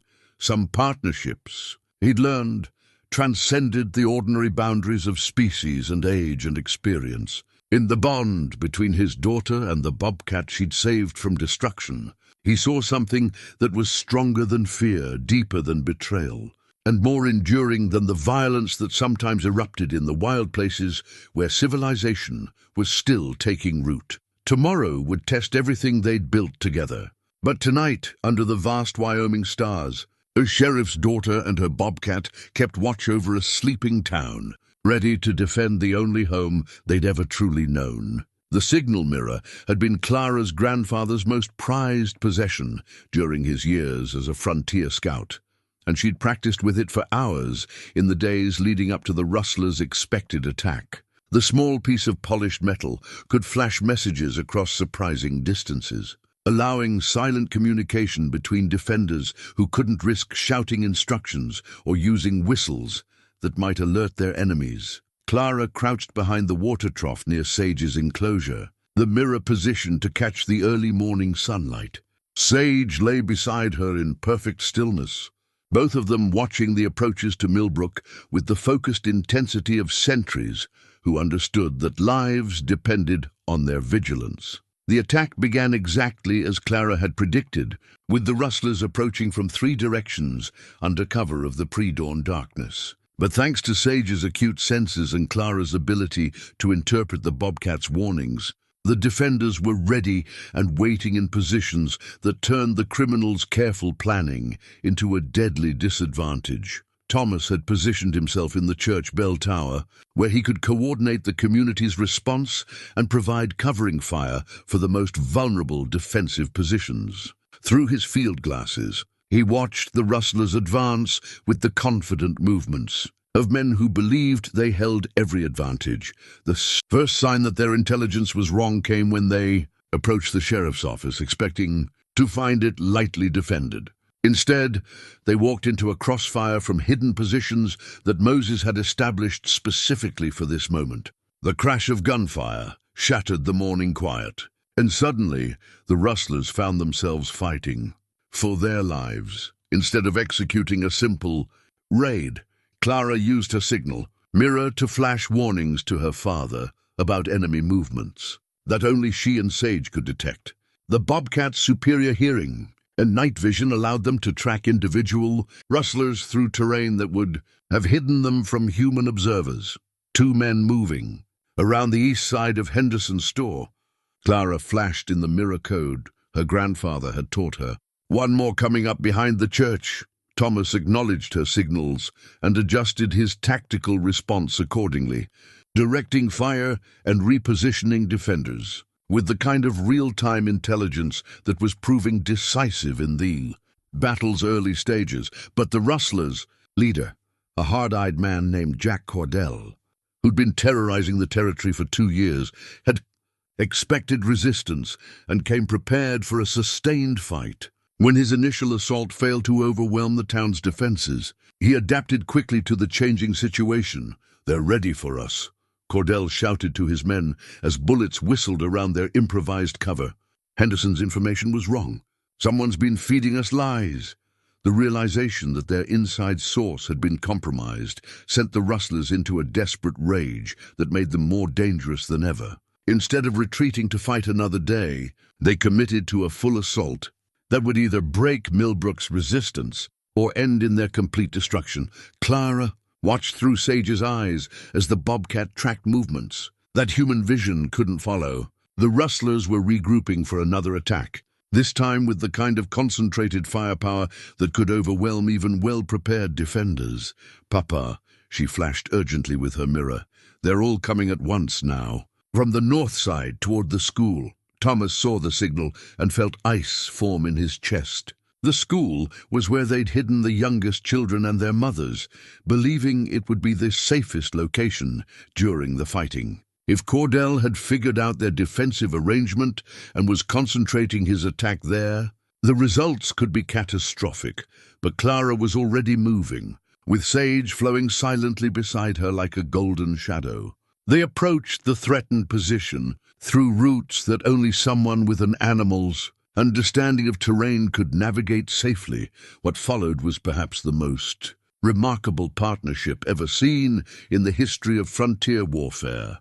Clara used her whistle commands to direct Sage's movements, while the Bobcat's natural hunting instincts made her the perfect scout for the kind of close-quarters combat that was developing around the school building. Sage could move through underbrush and around buildings without making a sound, could detect enemy positions by scent alone, and could communicate what she found through the complex system of vocalizations that Clara had learned to interpret with perfect accuracy. 3 men behind the woodshed. Clara translated as Sage returned from her reconnaissance. "One more on the roof of the Morrison house. They're trying to surround the school." Working together, Girl and Bobcat began to systematically disrupt the rustlers' attack before it could develop fully. Sage would approach an enemy position silently, creating enough disturbance to make the hidden gunmen reveal their locations, while Clara used her signal mirror to guide the defenders' return fire with devastating precision. The rustlers found themselves fighting an enemy they couldn't understand or predict. Just when they thought they had a clear approach to their target, a Bobcat would appear from an impossible angle, forcing them to expose themselves to covering fire. Their carefully planned assault began to dissolve into chaos as they struggled to adapt to tactics that no military manual had ever described. But the most shocking moment came when Charles Henderson finally revealed himself as the traitor he'd become. Emerging from his concealed position near the church, he opened fire on Thomas in the bell tower, using his knowledge of the sheriff's location to attempt an assassination that would have left the defenders leaderless. The bullet meant for Thomas instead struck the church bell, sending a resonant clang across the battlefield that seemed to galvanize the entire community. In that moment, everyone understood that they were fighting not just bandits, but someone who had violated the most sacred trust that frontier communities depended on. Clara saw Charles's muzzle flash and understood immediately what had happened. Her signal mirror caught the morning sun and sent an urgent message to every defender who could see it. Charles is the traitor. He's trying to kill Papa. The response was immediate and overwhelming. Charles Henderson found himself facing the concentrated fire of people he'd known his entire life, neighbors who felt personally betrayed by his treachery. His position became untenable within seconds, and he was forced to retreat toward the rustlers' main group. But as he ran, Charles made one last desperate attempt to salvage the situation. He'd noticed Clara's position near Sage's enclosure, understood that she was somehow coordinating the defenders' impossible tactical awareness, and decided to eliminate what he saw as the key to their resistance. Clara saw him coming and knew that she and Sage were about to face the ultimate test of their partnership. Charles Henderson was approaching with the fury of a man whose careful plans had been destroyed by a 6-year-old girl and her bobcat, and he was armed with both weapons and the desperate courage of someone who had nothing left to lose. The collar Clara had crafted for Sage was made from leather she'd treated herself using techniques Moses had taught her, dyed with natural pigments and decorated with small silver studs that caught the light when the bobcat moved. It wasn't just an identifier, it was a symbol of the transformation from wild animal to beloved family member, from feared predator to community protector. As Charles Henderson approached their position with murder in his eyes, Clara felt the familiar calm that came over her in moments of crisis. She'd learned from watching her father that panic was the enemy of survival, and that clear thinking was more valuable than speed or strength when facing overwhelming odds. "Easy. Girl," she whispered to Sage, who had positioned herself between Clara and the approaching threat. "We've practiced for this." Charles emerged from behind the blacksmith's shop with his rifle raised, his face twisted by a mixture of rage and desperation that made him barely recognizable as the quiet young man who'd worked beside Thomas for 3 years. "You little witch," he snarled, his voice carrying across the distance between them. "You've ruined everything with your animal tricks and your meddling." Clara stepped back toward Sage's enclosure, her hand moving instinctively toward the small revolver her father had given her. But she knew that Charles was a trained marksman, while she was just a child learning to handle weapons. Her only advantage lay in the partnership that had brought them to this moment. "Sage," she whispered, using the whistle command for extreme danger. The bobcat's response was immediate and devastating. Sage had been coiled like a spring, waiting for Clara's signal, and she launched herself toward Charles with the fluid grace of a predator in her element. 40 pounds of muscle and sinew moving with deadly purpose, she covered the distance between them in 3 powerful bounds. Charles swung his rifle toward the attacking bobcat. But Sage had been trained by a master hunter who understood that survival often depended on unpredictable movement. She twisted in midair, avoiding his hasty shot, and struck him with the full force of her leap. The impact drove Charles backward, his rifle flying from his hands as Sage's weight and momentum carried them both to the ground. But the bobcat didn't attack with claws and teeth as a wild animal might have done. Instead, she pinned him down with the controlled force of an animal who'd been taught to subdue rather than kill. Clara approached carefully, her father's revolver now steady in her small hands. She'd never imagined that she might actually have to point a gun at another human being. But Charles Henderson's betrayal had crossed every line that mattered. "Don't move," she told him, her voice carrying the same quiet authority she used when training difficult animals. "Sage won't hurt you if you stay still, but if you try to reach for your weapon, she'll protect me." Charles looked up at her from beneath Sage's weight, his face showing a mixture of disbelief and fury. "You can't be serious. You're just a child playing with a dangerous animal." "I'm the child who caught you," Clara replied simply. And she's the animal who's been trying to warn everyone about you for weeks. Around them, the battle for Millbrook was reaching its climax. The rustlers' coordinated assault had collapsed under the withering fire of defenders who knew exactly where to expect them. And Jack Cordell's remaining men were falling back toward their horses in disarray. Thomas appeared at Clara's side, having seen Charles's attack from his position in the bell tower, and rushed to help his daughter. His face showed the complex emotions of a father who was proud of his child's courage, but horrified that she'd been forced to demonstrate it in such circumstances. "Clara," he said quietly, "are you hurt?" "We're fine, Papa," she replied, though her hand was still steady on the revolver. "But Charles needs to explain why he helped those men try to hurt our neighbors." Charles struggled briefly against Sage's restraining weight, but the bobcat adjusted her position with the practiced efficiency of someone who'd been trained in this type of work. Her claws remained sheathed, but her presence made it clear that any aggressive movement would be met with appropriate force. "Charles," Thomas said, his voice carrying the deep disappointment of a mentor who'd been betrayed by someone he'd trusted like a son. "Why? These people welcomed you, supported you, treated you like family. How could you help strangers hurt them?" For a moment, Charles's face showed something that might have been shame, but it quickly hardened back into defensive anger. "You don't understand what it's like," he said. "Always being the deputy, never the sheriff. Always taking orders, never making decisions.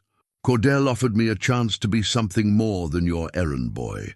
Clara studied his expression with the same intensity she used to read Sage's moods, seeing layers of resentment and jealousy that had apparently been building for years. "You were Papa's partner," she said. "He trusted you with everything important, but you wanted to be him instead of working with him." The simple truth of her observation seemed to strike Charles harder than any accusation Thomas might have made. He looked away from Clara's steady gaze, unable to meet the eyes of a child who saw through his justifications to the petty motivations beneath. The sound of approaching hoofbeats announced the retreat of Cordell's remaining men, their carefully planned raid having turned into a complete disaster. Several of the rustlers had been killed or wounded, and those who remained were fleeing toward the territorial border with whatever horses and equipment they could salvage. Moses appeared at the edge of the enclosure, his weathered face showing relief that Clara and Sage were safe. "It's over," he announced. "Cordell's running for the hills with what's left of his gang. They won't be coming back to this territory anytime soon." Clara finally lowered her father's revolver, though she remained alert to any movement from Charles. Sage maintained her position, keeping the traitor pinned until Thomas could secure him properly with rope and restraints. "What happens to him now?" Clara asked, though she suspected she already knew the answer. "Territorial Marshal will take him for trial," Thomas replied. "He'll face charges for conspiracy, betrayal of his oath, and accessory to armed robbery.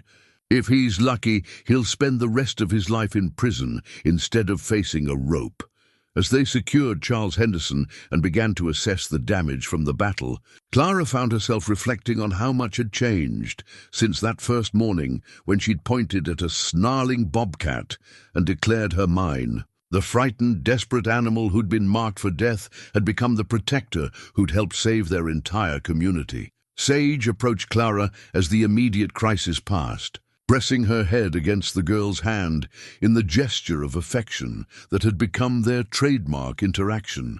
The collar around her neck caught the morning sunlight, its silver studs flashing like stars against her golden fur. "Good girl," Clara whispered, scratching behind Sage's ears in the spot that always made the bobcat purr with contentment. "You protected everyone just like I knew you would." Thomas watched his daughter and her remarkable companion, understanding that what he was seeing represented something unprecedented in the history of human-animal partnerships. Clara and Sage had developed a form of communication and cooperation that transcended the ordinary boundaries of species, creating possibilities that no one had imagined before their unlikely friendship began. As the sun climbed higher over Millbrook, illuminating a town that had survived its greatest test through the courage of its people and the unexpected alliance between a sheriff's daughter and the bobcat she'd refused to let anyone destroy. Thomas felt a deep satisfaction that went beyond the successful defense of his community. In Clara's steady courage and Sage's loyal protection, he saw the future of a frontier where wisdom and compassion might prove more valuable than fear and suspicion, where the most unlikely partnerships could produce the most extraordinary results.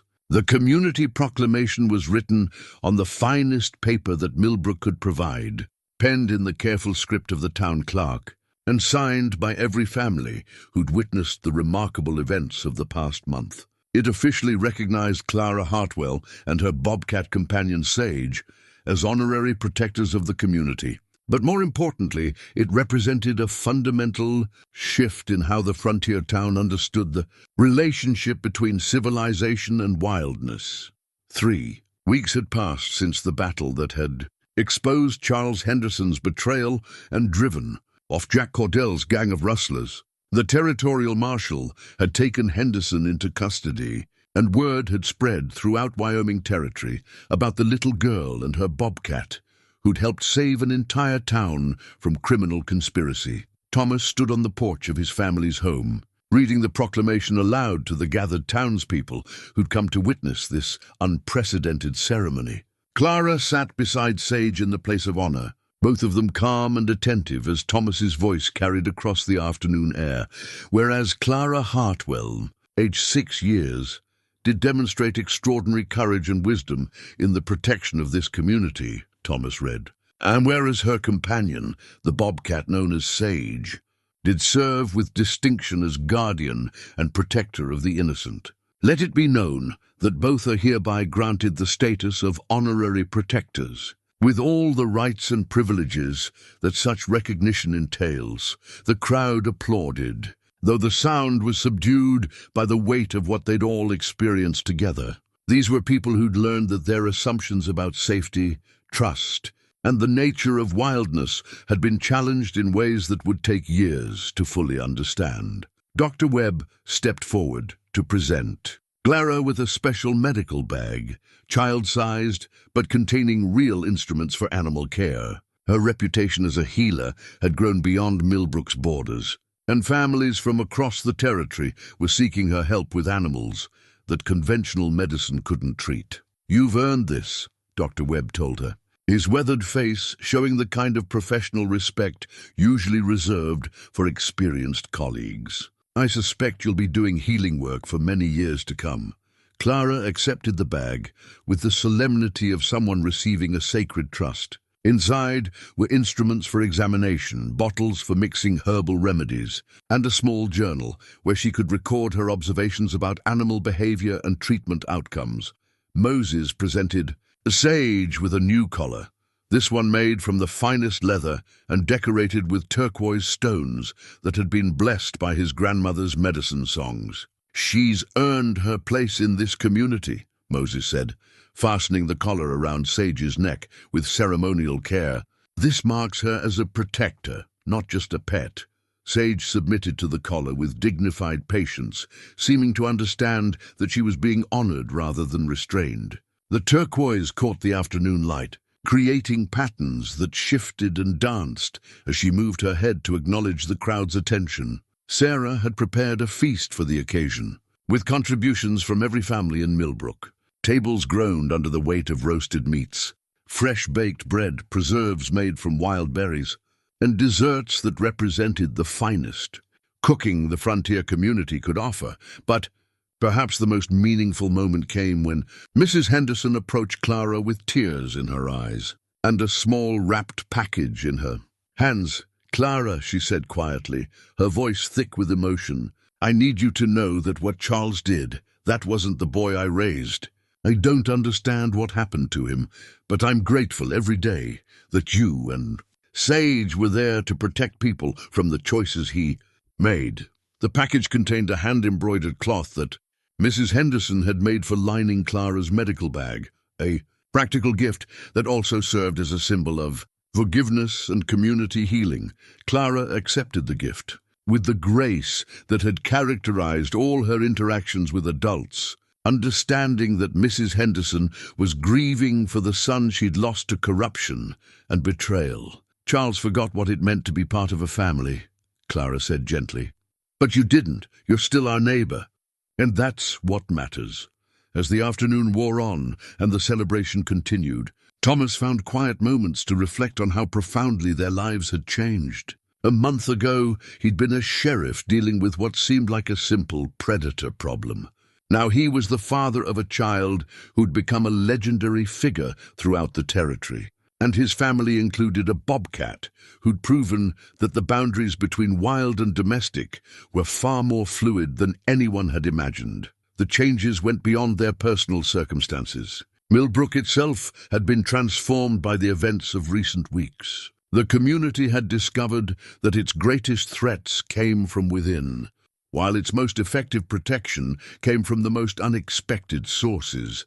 Other towns were sending delegations to learn about Clara and Sage's methods of communication and cooperation. Frontier families who'd previously shot wild animals on sight were beginning to question whether some creatures might be capable of partnership.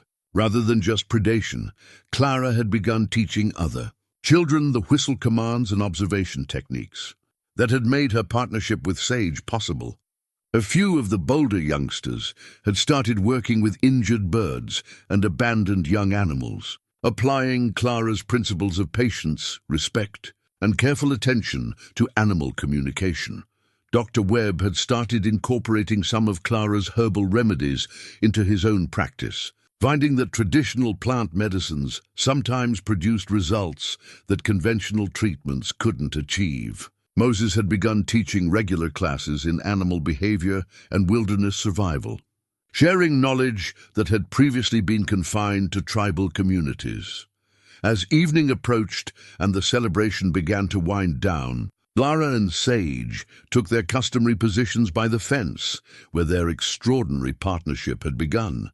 Clara played soft melodies on her grandfather's whistle, while Sage rested beside her, both of them watching the sun set over the prairie that had become their shared territory. "What are you thinking about?" Thomas asked, settling down beside his daughter in the growing dusk. Clara considered the question with the thoughtfulness that characterized all her important responses. "I'm thinking about how scared everyone was of Sage when they first saw her," she said, "and how scared she was of everyone. But none of that fear was really about her or about us. It was about not understanding each other." Thomas nodded, seeing in his daughter's words a wisdom that many adults never achieved. "And now? Now we know that being different doesn't have to mean being dangerous," Clara replied. "And being wild doesn't have to mean being alone." Sage lifted her head at the sound of Clara's voice, her yellow eyes reflecting the last light of day. The collar of turquoise stones caught the sunset, creating patterns of blue and gold that seemed to embody the harmony between human and animal that their partnership represented. As the first stars appeared in the darkening sky, Clara began to play the lullaby that had become their nightly ritual, a melody that combined her grandfather's traditional songs with sounds that Sage had taught her, creating music that belonged to both human and animal traditions.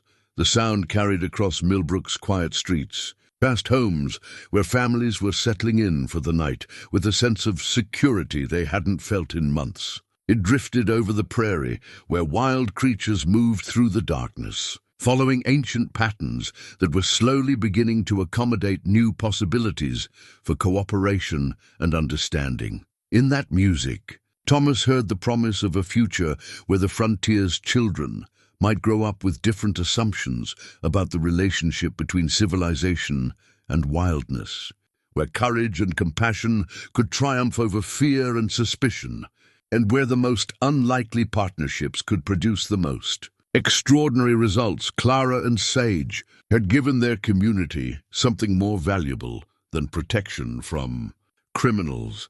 They'd given them a new vision of what home could mean, when it included room for differences, understanding for the misunderstood, and love for creatures that others might see as dangerous simply because they were unfamiliar. As the night deepened and the last of the celebration's sounds faded into comfortable quiet, a sheriff's daughter and her bobcat kept their gentle watch over a sleeping town.